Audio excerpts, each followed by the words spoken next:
What if the key to your darkest family secret was buried beneath the floorboards of a house you didn't even know existed? A crumbling mountain cabin, a cryptic map, and a century-old fortune. By the time Madeline realized she wasn't alone in those woods, it was already too late. Madeline Hayes was entirely out of options. At 32, she was drowning in a sea of medical debt left behind by her late mother, facing eviction from her tiny Chicago apartment, and surviving on cheap coffee and sheer panic. So when a thick cream-colored envelope arrived via certified mail from a law firm in Asheville, North Carolina, she almost threw it away, assuming it was another collection agency. But the return address read, Harrison Reed, Esquire, Estate Law. Inside was a single letter that would violently rip Madeline from her mundane life and drop her into a deadly game of cat and mouse. The letter stated that her great-uncle, Theodore Higgins, a man her family had aggressively pretended didn't exist for over 4 decades, had passed away, and he had left her everything. Everything turned out to be 40 acres of dense, unforgiving timberland on the sheer slopes of Craggy Pinnacle in the Blue Ridge Mountains, along with a structure described simply as a hunting cottage. Desperation makes people do crazy things. Madeline packed her life into the trunk of her beat-up Honda Civic and drove 14 hours straight to North Carolina, holding on to the faint hope that she could flip the property, sell the land to a developer, and finally breathe again. She met Harrison Reed in a dimly lit, mahogany-paneled office in downtown Asheville. Reed was a gaunt man in his late 60s with cold, evaluating eyes. He handed her an iron key that looked heavy enough to be a weapon. Your great-uncle was a deeply paranoid man, Miss Hayes, Reed warned, his voice a dry rasp. He lived off the grid. No electricity, no running water. The locals thought he was a lunatic. I strongly advise you to let me handle the sale site unseen. People who go poking around Theodore's mountain tend to regret it. Madeline shook her head. I need to see it to know what it's worth. Reed's jaw tightened. Don't say I didn't warn you. The drive up the mountain was terrifying. The paved road quickly gave way to a deeply rutted dirt path that hugged the edge of a lethal drop-off. By the time Madeline's tires finally crunched to a halt in an overgrown clearing, the sun was sinking behind the Appalachian peaks, casting long, skeletal shadows through the pine trees. The cottage was a nightmare. It sagged under the weight of decades of neglect, its wooden siding gray and rotting, the windows thick with grime. The silence up there was absolute, heavy, and oppressive. Madeline unlocked the heavy oak door. The inside smelled of mildew, old wood smoke, and something sharp and metallic. She clicked on her heavy-duty flashlight, sweeping the beam across dust-sheeted furniture, a massive stone fireplace, and walls lined with empty, decaying bookshelves. The temperature plummeted as night fell. Shivering, Madeline decided to try and start a fire in the hearth, using some dry logs stacked nearby. She grabbed a heavy iron poker to clear the ash. As she dragged it across the stone hearth, the iron slipped, striking the wooden floorboards just off the edge of the stone. Thunk. It didn't sound solid. It sounded hollow. Madeline frowned. She tapped the board again. Thunk. She tapped the board next to it. Thud. Solid. Her heart did a strange flutter. Dropping to her knees, she ran her fingers along the edges of the hollow board. There were no nails holding it. Down. With a grunt of effort, she wedged the edge of the fire poker into the seam and pried upward. The wood groaned, then snapped loose. Beneath it was a cavity lined with zinc. Inside sat a heavy, rusted metal lockbox. Her hands trembled as she lifted it out. It was surprisingly heavy. The lock was ancient and brittle. A hard smash with the fire poker shattered the rusted mechanism. Madeline popped the lid open. Inside was a weathered, leather-bound journal, a heavy brass key wrapped in an oily rag, and a piece of waxed canvas folded neatly into a square. She unfolded the canvas. It was a hand-drawn map of the surrounding mountains, but it was covered in strange archaic symbols, coordinates, and a frantic, scrawling handwriting. At the very center of the map, circled in faded red ink, was a location deep within a place labeled Devil's Throat. Underneath the map, Madeline opened the journal. The final entry was dated just 3 weeks ago. They are getting closer. I hear their trucks at the bottom of the ridge. The Pinkertons stopped looking 80 years ago. But the descendants didn't. They know I have the ledger. They know I know where the Avery brothers buried the rest of the First National gold. If they find me, they'll kill me. The map is the only way. Trust no one, especially not Reed. Madeline's blood ran ice cold, especially not Reed. Suddenly, a sound shattered the silence of the mountain, a dull, rhythmic crunching from outside. Madeline killed her flashlight instantly, plunging the cabin into absolute darkness. She crawled to the grimy window and peered out through a crack in the glass. Down at the edge of the clearing, 2 powerful flashlight beams were sweeping through the trees. A black SUV was parked behind her Honda, boxing her in. She could hear the heavy thud of car doors closing. "She's in there," a deep, gruff voice echoed through the crisp night air. Reed said she took the key. "Don't make a mess. Just find the box and make her disappear." Madeline was trapped. She shoved the map, the journal, and the brass key into her backpack. She needed to hide, and she needed to do it right now. Panic threatened to paralyze her, but survival instinct kicked in. Madeline remembered seeing a narrow crawl-space door in the ceiling of the pantry when she first swept the house. She rushed into the small adjoining room, climbed onto a rotting set of shelves, and pushed against the wooden panel in the ceiling. It gave way with a soft creak. She hauled herself up into the suffocating darkness of the attic, just as the front door of the cabin was kicked in with a deafening crash. Madeline lay flat on her stomach, pressing her face against the dusty floorboards, trying to silence her breathing. Below her, heavy boots stomped across the living room. "Tear it apart!" the gruff voice barked. She listened in absolute terror as the intruders flipped tables, smashed glass, and tore through the cabin. Then the footsteps stopped right over the hearth. "Boss!" a second voice called out. "Look at this! The floorboard!" A heavy silence followed. "She found it!" the boss hissed, his voice trembling with a terrifying mix of rage and excitement. "The old man actually hid it here. Find the girl. She can't have gone far. Check the perimeter." For 3 agonizing hours, Madeline lay in the pitch-black attic, listening to the men search the woods outside. Finally, around 3 a.m., the roar of the SUV's engine started up, and the vehicle slowly backed down the mountain path. Madeline didn't move until dawn broke, casting a pale grey light through the slats of the attic. Exhausted and covered in spider webs, she climbed down. The cabin was utterly destroyed. Her car, miraculously, was untouched, likely because they assumed she had fled into the woods on foot. She drove down the mountain like a maniac, her hands gripping the steering wheel so hard her knuckles were white. She didn't stop until she reached a crowded diner in a bustling strip mall in Asheville.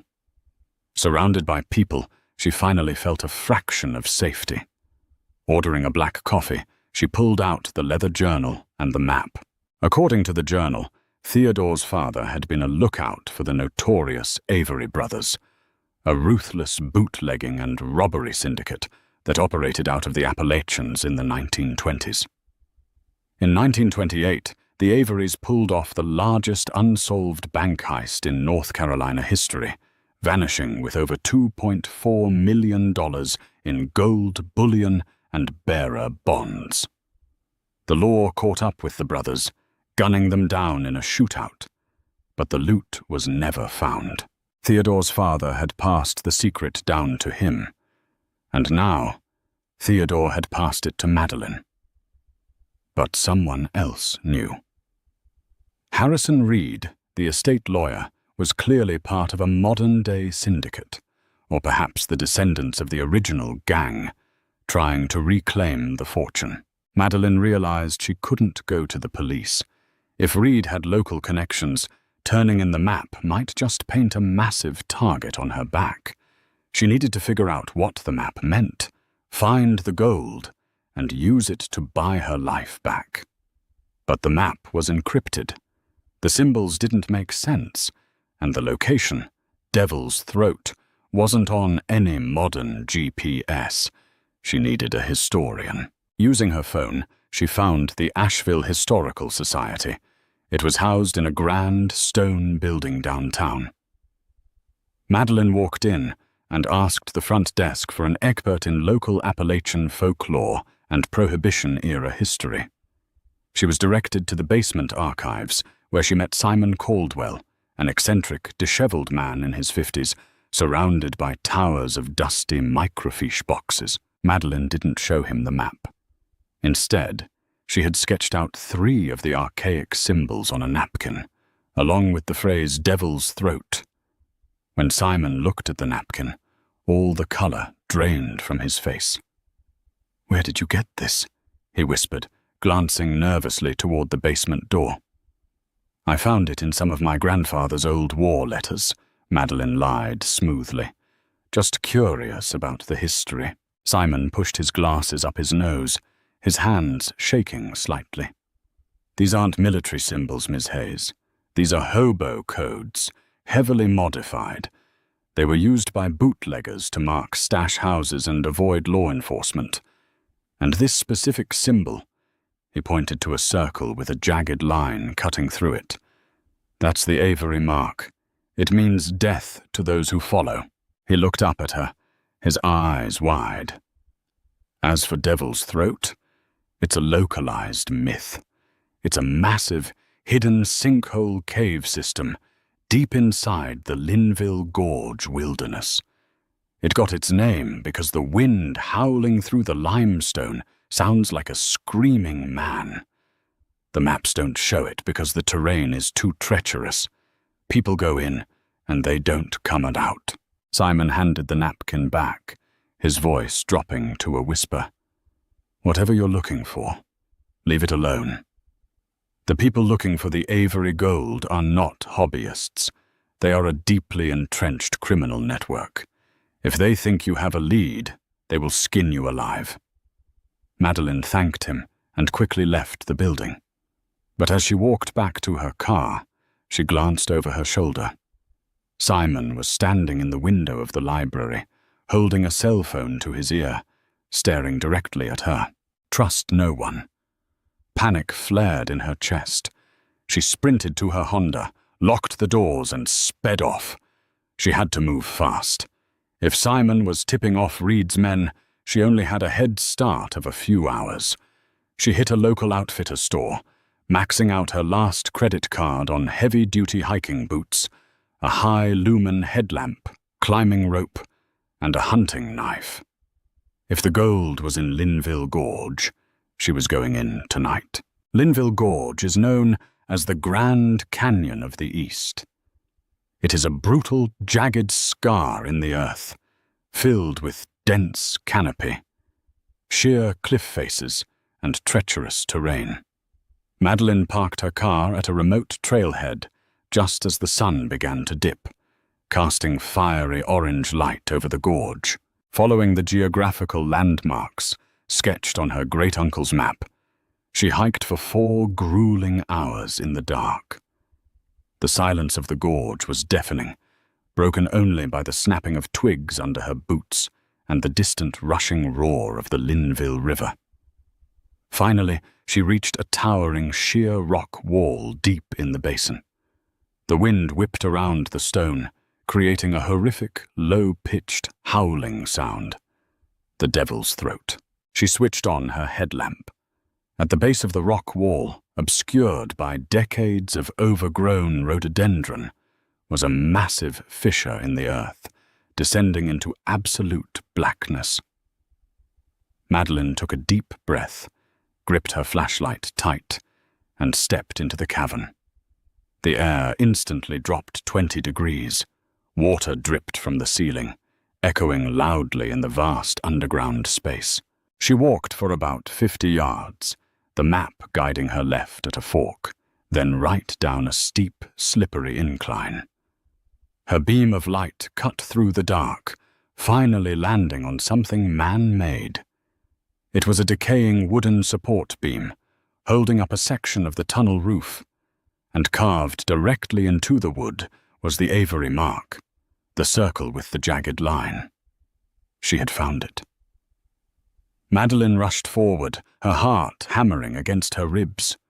But as she rounded the next bend in the cave, she froze.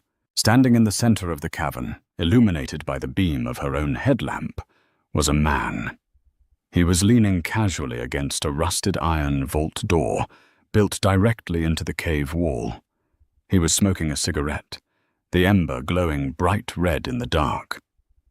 "You always were too smart for your own good, Maddie," the man said. Madeline's breath caught in her throat. The flashlight trembled in her hand, illuminating the man's face. It wasn't Harrison Reed. It wasn't one of the thugs from the cabin. It was Preston, her older brother. The brother who had supposedly died in a boating accident off the coast of Florida 5 years ago. Preston dropped his cigarette and crushed it under his boot. He pulled a sleek black pistol from his jacket and pointed it directly at her chest. "Hand over the brass key, Maddie, and maybe, just maybe, I'll let you walk out of this cave alive." Madeline's mind short-circuited. She stared at the man in the beam of her headlamp, her brain struggling to reconcile reality with the memory of a closed-casket funeral 5 years ago. Preston had been her protector, her confidant, the golden boy of the Hayes family. Now he stood before her in a damp, subterranean tomb, aiming a gun at her chest. "Preston," she choked out, her voice echoing off the wet limestone walls. "You're dead. The Coast Guard said—" "The Coast Guard found a boat washed up on the Florida Keys covered in someone else's blood," Preston interrupted, his voice devoid of any warmth. "It was expensive, but buying a corpse and paying off a forensic examiner is easier than you'd think when you're desperate, Maddie." Madeline took a step back, her hiking boots slipping slightly on the slick rock.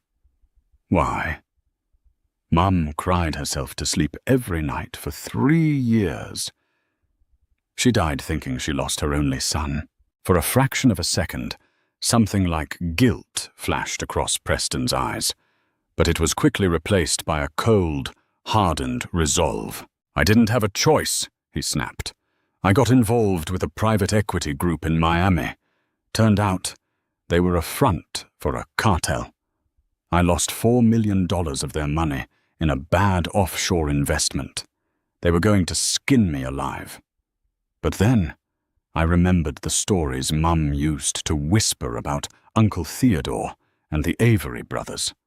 I faked my death, went off the grid, and tracked Theodore down."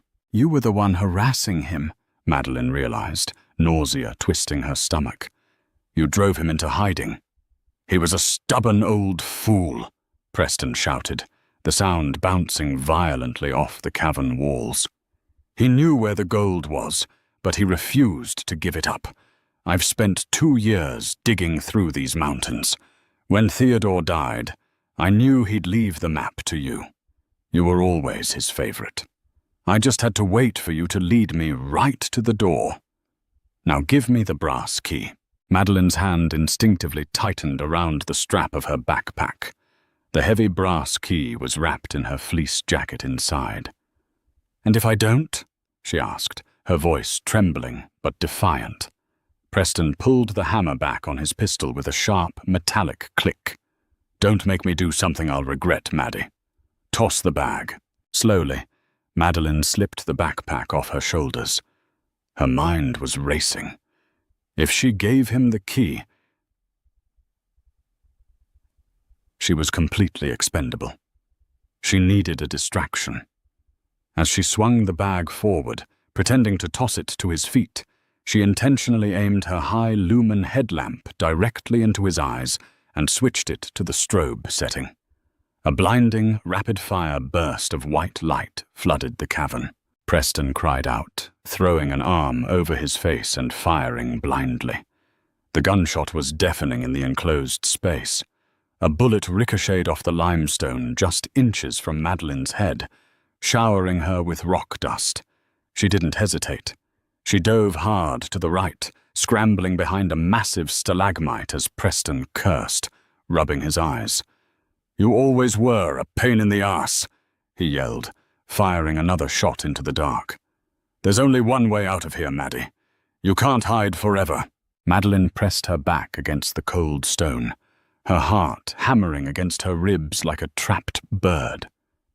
She unzipped her bag with agonizing slowness, pulling out the heavy brass key and her hunting knife.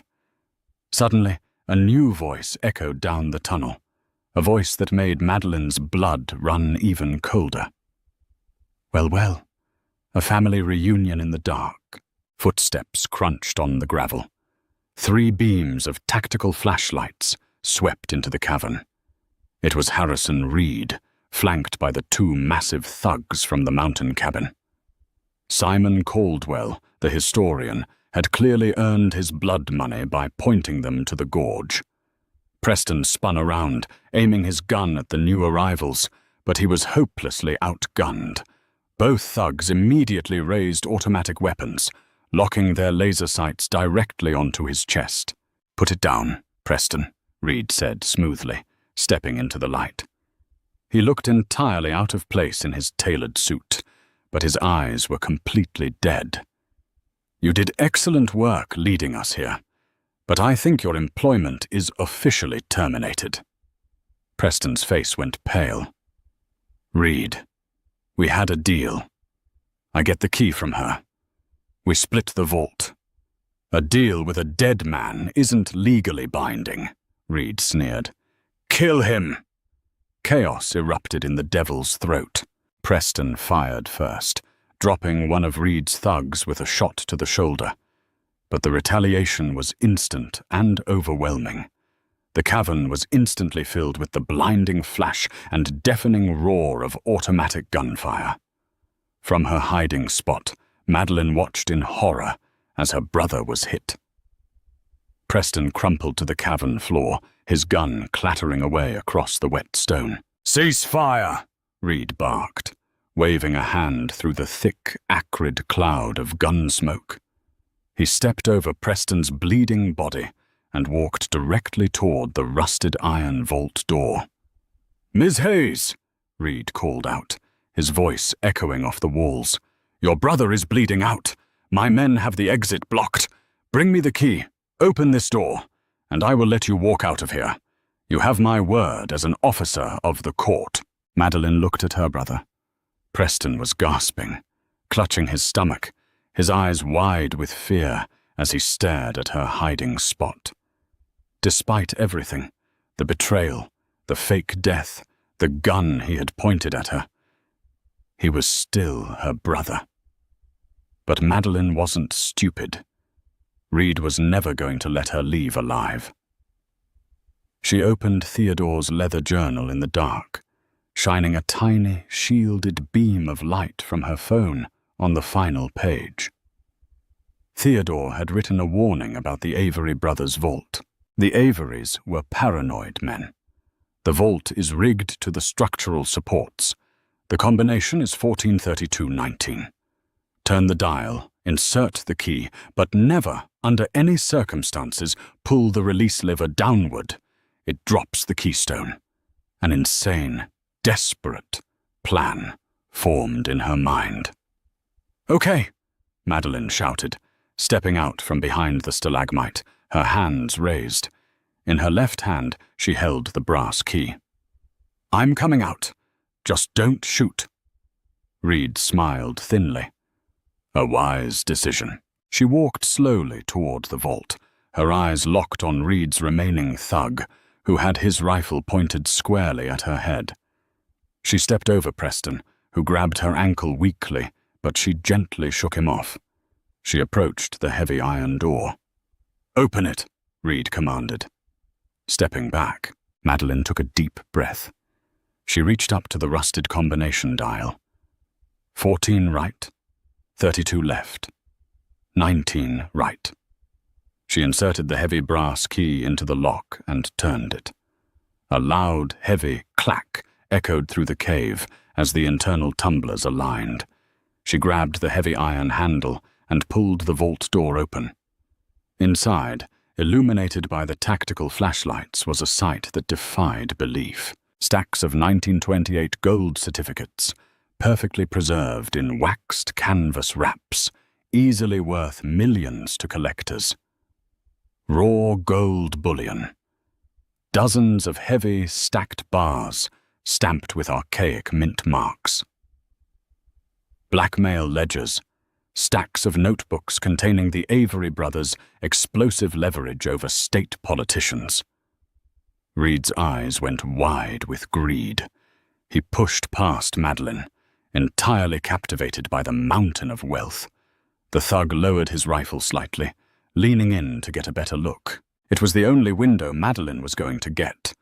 Inside the doorframe of the vault was a heavy, rusted iron lever. Theodore had explicitly warned her about it.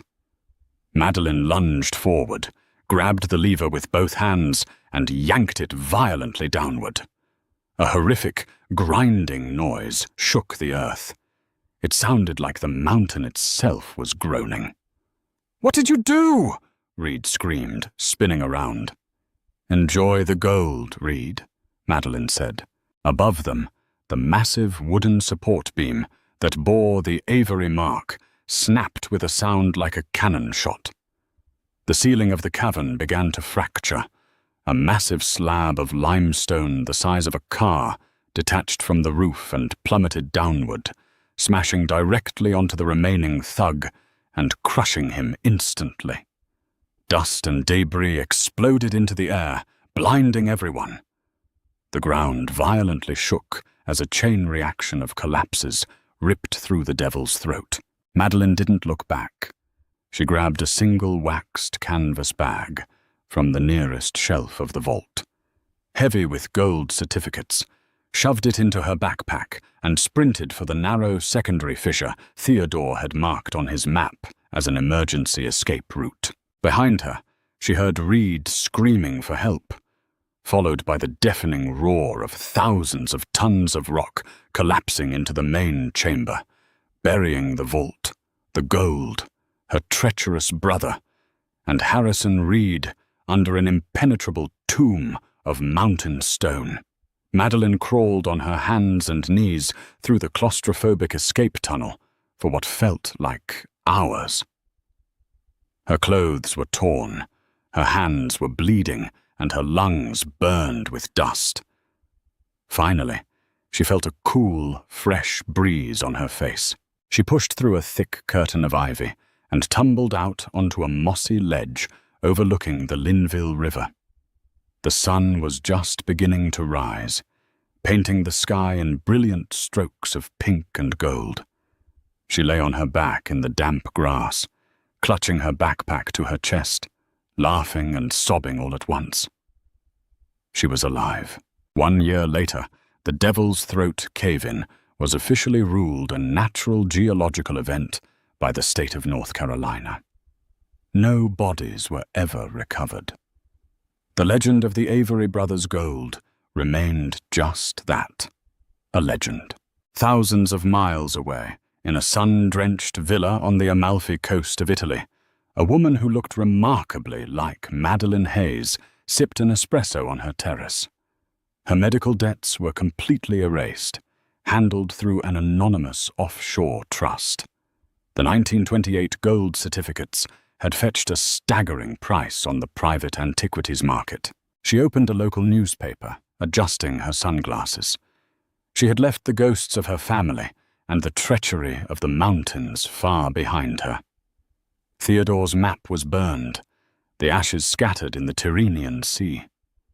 The game was finally over, and she had won.